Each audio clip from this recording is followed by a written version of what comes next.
Okay, so this was my next resort because the video options on Instagram were not working. Um, but I wanted to talk about today kind of a what to say, what not to say. Um, because people are uncomfortable or just don't even know what to say, sometimes things that are said, can be a little awkward for the person having to answer just because you know they it's just hard for them. It's not to say that the things that are being asked or suggested are not completely legit questions or suggestions. It's just because they're not really they don't understand how that person is feeling. Couple questions, oh, just take a break. It'll happen. Just stop trying. It'll happen. Um, just relax. You're still young. You have plenty of time. Or, what about IVF? How about adoption? These are all, like I said, completely legit questions. Um, and I was asked them plenty of times. But um, for the person who's struggling, those questions are constantly being asked, or those things are being suggested. And it's all stuff that we know, it's all stuff that we've heard and we've thought about. But it's just not helpful. So, to the first one, just stop trying and you'll get pregnant. I mean, I'm sure that's happened for a lot of people. They've gone to Hawaii, taken a break, and bam, they're pregnant. That's awesome. Praise the Lord for that. But that's just not the majority of cases. For me, after so many years, um, it was just always on my mind. I couldn't stop thinking about it, much less stop trying for it. So um, it just is really hard. So I would just not say that.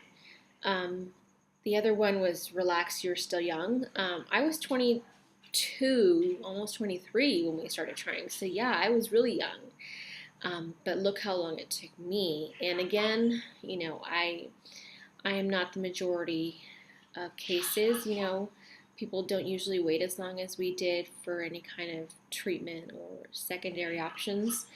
Um, but nonetheless, if that person is ready and that the husband and wife is ready, it's not a matter of how young they are or how much time they have. They just really want this right now. So it's hard to hear that because, again, it's not helpful and it's kind of an annoying thing to hear because it's just, anyway. The next one was, what about IVF? Now, IVF is a great option for those who are ready for that, those who support that, because not everybody does, um, and for those who can afford it. I don't know if you guys know this, but IVF is insanely expensive. We're talking $16, $17, $20,000 plus, assuming it is successful the first time. So it is not an option for everyone. It's really, really expensive. And so, yeah, adoption is an amazing option. Everybody knows that. I mean, to take in, another child, that's just amazing in itself. But not everybody is up for that. Not everybody is um, willing to let go of their idea of what their family was going to look like, at least in that time, at that moment when you're discussing it with them. Sorry. Some people have been thinking about it since the very beginning. Before they even got married, they always said, oh, I've always wanted to adopt, so it's a no-brainer. That's great. For us, 9 years in, our our heart was we wanted to be parents more than we wanted to be um, biological parents or me just wanting to be pregnant. But for some people, it's just a completely last resort. It's a complete last resort for some people, and we have to respect that. So it's a very personal subject. It's something that's discussed very seriously between the husband and wife. So for that suggestion just to be given in a very nonchalant way um, is hard because not everybody wants to, not everybody's ready to, not everybody's ready to give up on their dream of having their own child. When we took classes, we had to read all these books on adoption and what it really meant and different things. But I remember so specifically how it talked about you have to mourn the loss of your ideal family or what you thought your family was going to be. The idea that that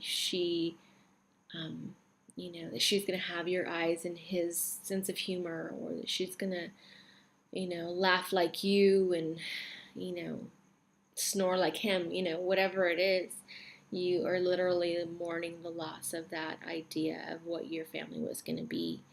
And you're laying that to rest and welcoming the idea of a different way. And that's great. We did that. We went through that, but it's a very emotional thing, very and it's very personal. So, just wanted to put that out there. Things to say, I feel like, for me at least, how are you? How have you been doing? I've been thinking of you. I'm so sorry that you're going through this. It must be so hard. What can I do for you? Do you want to talk about it? Just things that are making you available to them. And if they want it at all, but the idea is that you're being there for them and letting them come to you and be open to you and sharing their heart, because chances are they don't really share what's on their heart and their mind very often because it's a lot of times just too difficult. So that's tonight. Hope it helps. My heart is to help anyone who wants to reach out to someone who's hurting. If you feel like it's just a matter of that person being too sensitive, then this is just not for you. And but anyway, hope you guys hope it blesses you, and I'll see you tomorrow. Bye.